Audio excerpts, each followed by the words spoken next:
Film की शुरुआत में हमें समंदर में एक जहाज को दिखाया जाता है जिसमें राजा बिना खाए पिए एक जादुई पानी की तलाश कर रहे होते हैं। सैनिक जहाज में जो नाम के एक मोटे आदमी को राजा के सामने पेश करता है और कहता है कि हम सभी कई दिनों से भूखे हैं, हम इसे मारकर खा सकते हैं। राजा के आदेश पर जैसे ही वे उसे मारने वाले होते हैं, सेनापति यांग उसे मारने से रोक देता है और कहता है कि हम इंसान हैं, जानवर नहीं। मुझे एक पक्षी की पोटी मिली है, इसका मतलब हमारे आसपास द्वीप है। सैनिक कहता है कि तुम्हें राजा की बात टालने के लिए दंड मिलेगा और वे दोनों आपस में लड़ने लगते हैं। राजा कहता है कि तुम खुद उसे अपने हाथ से मारोगे, यह मेरा आदेश है। यांग मजबूरन उसे मारने ही वाला होता है कि अचानक जहाज हिलने लगती है। वे सभी आकर देखते हैं कि बाहर बारिश हो रही है और एक ड्रैगन वहां आ जाता है और उन पर हमला कर देता है और अपनी पूंछ से जहाज को दो हिस्सों में तोड़ देता है। सैनिक राजा को लेकर एक छोटी नाव में बैठ जाते हैं और बचे हुए सैनिकों को डूबने के लिए छोड़ देते हैं। वे यांग को भी पानी में डूबते हुए छोड़ देते हैं और वे जल्द ही पानी में डूब जाता है। वो पानी के नीचे देखता है कि ड्रैगन उसकी तरफ आ रहा है। तभी वहाँ एक मरमेड आ जाती है और उस ड्रैगन को अपने गाने से भगा देती है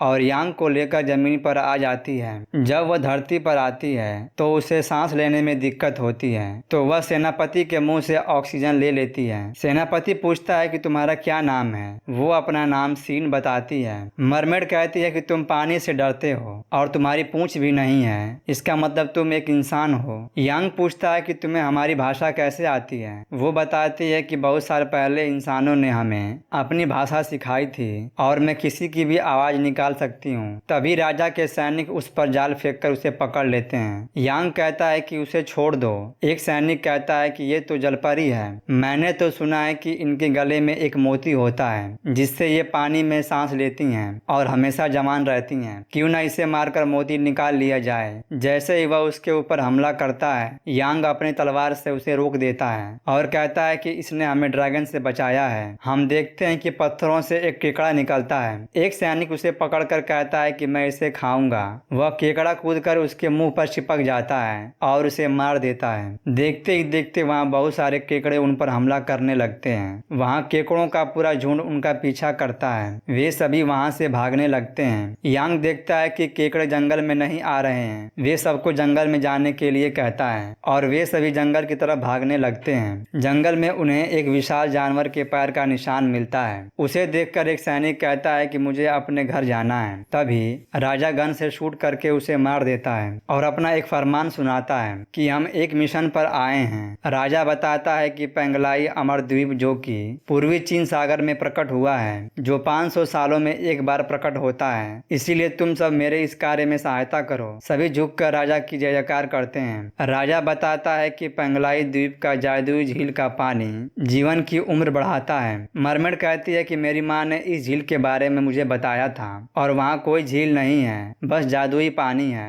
राजा कहता है कि तब तुम हमें वहाँ ले चलो, पर वो कहती है कि नहीं, वहाँ कई सालों से ड्रैगन का कब्जा है। राजा कहता है कि तुम्हें हमें वहाँ लेकर जाना होगा, नहीं तो मैं तुम्हें मार दूंगा। यांग कहता है कि इसे मत मारिए, ये अपना गाना सुनाकर ड्रैगन को वहाँ से भगा सकती है, हमें इसकी आवश्यकता होगी। इसके बाद सभी जादुई पानी की तलाश में निकल जाते हैं। यांग मरमेड को अपने पीठ पर लेकर जाता है। वह उसे कहता है कि तुम अपने पैर पर क्यों नहीं चल रही हो। मरमेड कहती है कि मेरे पैर अभी नरम हैं, मैं अभी नहीं चल सकती। वे जंगल के अंदर जाते हैं। कोई चीज एक सैनिक को हमला करके ऊपर खींच लेती है। वे जैसे जैसे आगे बढ़ते हैं, सेनापति देखता है कि एक अजीब सा विशाल चीज उनके सामने है। वो कोई और नहीं ड्रैगन होता है। ड्रैगन उनके सामने प्रकट हो जाता है और एक एक करके उन पर हमला करने लगता है। वे देखते हैं कि उनके एक सैनिक को ड्रैगन ने पकड़ा है। सैनिक मरमेड को गाना गाने को कहता है, पर मरमेड कहती है कि मैं दिन में एक बार ही गा सकती हूँ, नहीं तो मैं दोबारा कभी बोल नहीं पाऊंगी।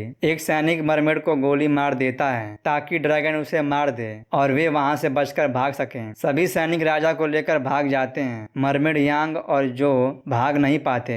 ड्रैगन उनके सामने आ जाता है तो मरमेड ना चाहते हुए भी सबकी जान बचाने के लिए गाना पड़ता है। यांग उसे रोक लेता है और कहता है कि तुम ऐसा मत करो और उसे गोद में उठाकर गुफा के अंदर लेकर जाता है। ड्रैगन गुफा के अंदर नहीं पहुंच पाता और वहां से चला जाता है। यांग कहता है कि तुम्हारी हिम्मत कैसे हुई इसे गोली मारने की, और आपस में लड़ने लगते हैं। वो कहता है कि क्या तुम्हें उससे प्यार हो गया है। राजा बंदूक से फायर करता है और कहता है कि यांग, तुम इस मरमेड के लिए मेरे आदेश का बार बार उल्लंघन कर रहे हो। अचानक गुफा में बहुत सारे आदिवासी आ जाते हैं। वे अपनी भाषा में कुछ कहते हैं। मरमेड भी उनकी भाषा में कुछ कहती है और उन्हें अपनी पूंछ दिखाती है, जिसको देखकर वह खुश हो जाते हैं और उन्हें गुफा में अपने घर लेकर जाते हैं और उनकी खातिरदारी करते हैं। जब वे नाश्ता कर रहे होते हैं तभी मरमेड तैयार होकर वहां आती है और कहती है कि मेरा घाव ठीक हो रहा है। यांग पूछता है कि तुम्हें उनकी भाषा कैसे आती है। मरमेड कहती है कि हम किसी की भाषा जल्दी सीख जाते हैं। ये कबीले वाले उस ड्रैगन की पूजा करते हैं और ड्रैगन जादुई जल की रक्षा करता है। तभी वहाँ कबीले की राजकुमारी आती है और जो से शादी करने के लिए कहती है।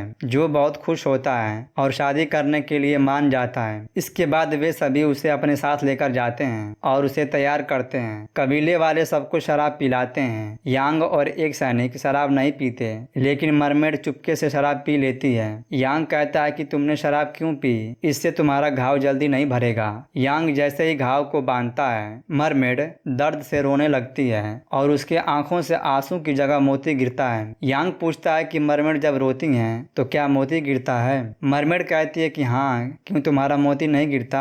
यांग कहता है कि हम इंसानों के आंसू गिरते हैं। मरमेड यांग से किस मांगती है। यांग कहता है कि तुम्हें ये सब अपने पति के साथ करना चाहिए। मरमेड पूछती है कि पति क्या होता है। यांग बताता है कि पति उसे कहते हैं जो तुमसे प्यार करे, तुम्हारी रक्षा करे और तुम पर विश्वास करे। मरमेड कहती है कि तो ठीक है, तुम ही मेरे पति बनोगे। कुछ समय बाद वे कबीले वाले उन पर हमला कर देते हैं। वे उन सबको मारकर भगा देते हैं। यांग देखता है कि जो वहाँ पर नहीं है। वे सभी उसे ढूंढने के लिए गुफा के अंदर जाते हैं तो देखते हैं कि कबीले वाले उसकी बलि देने के लिए ड्रैगन को बुला रहे हैं। मरमेड दिखाती है कि वह रात चांद जैसा दिखाई देने वाला पत्थर जब सूर्य की रोशनी उस पर पड़ेगी तो पत्थर से जादुई पानी बहने लगेगा। जो कहता है कि मुझे छोड़ दो। यांग उसे बचाने के लिए चला जाता है और उसे आजाद कर देता है और कबीले वालों से लड़ने लगता है। कबीले वाले उसे घायल कर देते हैं, पर राजा और राजा के सैनिक कोई उसे बचाने के लिए नहीं जाता। मरमेड उसे बचाने के लिए ड्रैगन की आवाज निकालती है, जिसे सुनकर सभी कबीले वाले भाग जाते हैं। सैनिक मरमेड को पकड़ लेते हैं। यांग और जो को रस्सी से बांधकर ड्रैगन के आने का इंतजार करते हैं। तभी वहां ड्रैगन आ जाता है। राजा कहता है कि तुम अपने प्रेमी को बचाने के लिए गाना गाओ, नहीं तो वो मर जाएगा।